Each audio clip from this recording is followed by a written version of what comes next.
So now you can see I'm working on my big cupboard, or actually the top part of it. It's upside down now, since it's easier to get at some of the sections of it that way.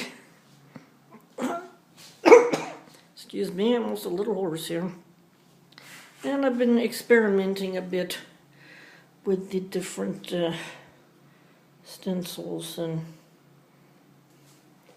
I think this here is my best bet. Or I stenciled it with regular acrylic paint. Then after the stencil was dry, I just dry brushed a little more of the tea green on it. It has like a nice weathered effect.